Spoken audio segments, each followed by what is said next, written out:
In today's extremely polarized politics, Senator Lisa Murkowski stands out as a voice of moderation. The senior Republican senator from Alaska is not afraid to speak out against President Trump, vote her conscience, and work across the aisle. She's done that many, many times. She writes about her motivations in her new memoir. It's called Far From Home. An Alaskan senator faces the extreme climate of Washington, D.C. It's a great title for this book. Senator Murkowski, we're glad to say, joins us at the table. Really good to have you here, especially on this day when we have such breaking news. I heard about this when I was leaving the Broadway play Oh, Mary on Saturday. When did you hear about it, and what were your first thoughts? It was Saturday evening. I was having a relaxing evening at my home in Washington with my nieces. So you got no pre-warning? Look at the phone, and there's the news. So, no, I had not received any pre-warning. Do you think that Congress should have been given a heads up here? I know you have since posted that you back the attack on Iran, but do you think Congress should have been given a heads up? You know, kind of given the situation that we're looking at right now, I'm going to give the benefit of the doubt to the president and the administration for moving in clearly, decisively, in a very targeted way. We're going to be briefed on this as members of Congress this coming Tuesday. It will be an all-member briefing, and I think that will be instructive to us. As we sit here today, though, Senator, do you have full confidence in President Trump's national security team? You know what? We need to have full confidence in President Trump's national security team. We are a very, very... You said we need to, but we need to. Do you? Gayle, I am going to ensure that the expectation that we all have, that it is a focus, it is a precision, it is a clarity of purpose and mission.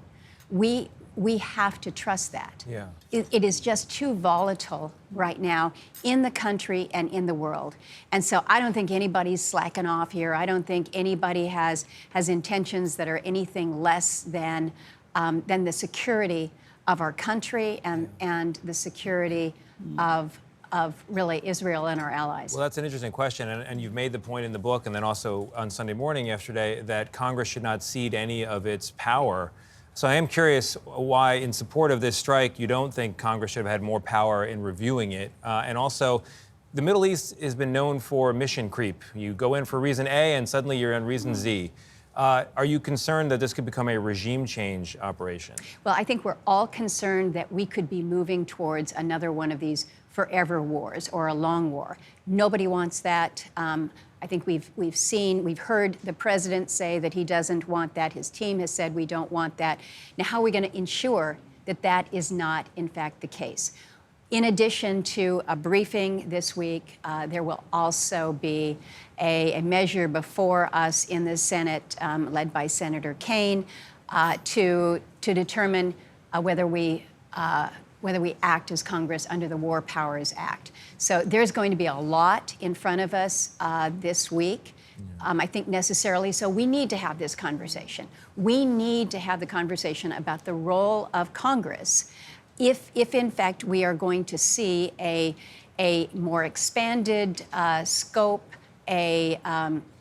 certainly if there are boots on the ground, I think then you have moved to another level beyond just an emergency targeted initiative that we saw this weekend. You know, how can you have a free and frank conversation in Congress or anywhere else where, as you've acknowledged, there's this fear of retaliation? Maybe it's physical. We've seen lawmakers targeted.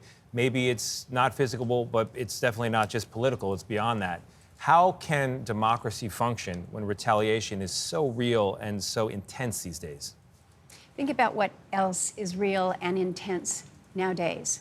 We are in a situation where we don't know what Iran's response is, right? We're all trying to second guess and understand what that may be. If there was ever a time for us to stand up as lawmakers focused on our initiative here, what is our role here in the Congress? It is to work together. It is to work in a way that is going to protect our country, working with an administration to ensure that it is our security first. So I think we've got to put aside kind of whether it's fear of retaliation, fear of a political consequence.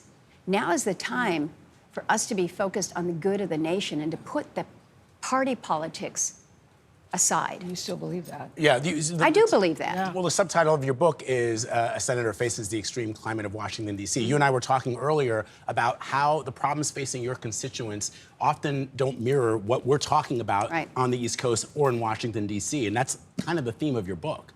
It is. And there's a separation out there. So I'm looking at what folks back home are talking about. And it goes back to, are we going to enter into another forever war? Is that what this means? But Senator, how do you navigate Donald Trump, who has been sometimes unkind, disparaging to you? You say, "I never let Trump get to me," because you still believe in the job you're doing in the state that you do it. But how do you navigate when sometimes you have incoming from the highest office in the land? And are forced to hire security sometimes Yes. because of that. You know, you have to know who you are. Yes. You got to know how you're centered, and it is, as I say in my book, I'm grounded by Alaskans. Yeah. They are practical. Their needs are pretty clear and pretty basic, and my job is not to determine what's best for the Republicans in my party or in my state. It's how am I helping Alaskans? And I just have to kind of take a deep breath and say, what's the priority here? You're also grounded by your values, which come across in this book. We thank you so much. You know, I have to say this, you do have great hair. Donald Trump pointed out. He pointed out in a meeting in the middle of me, he said, "You got great hair." You certainly do. Senator Murkowski, we thank you. The name of the book, Far From Home, goes on sale tomorrow, wherever you like to buy your books. Really good.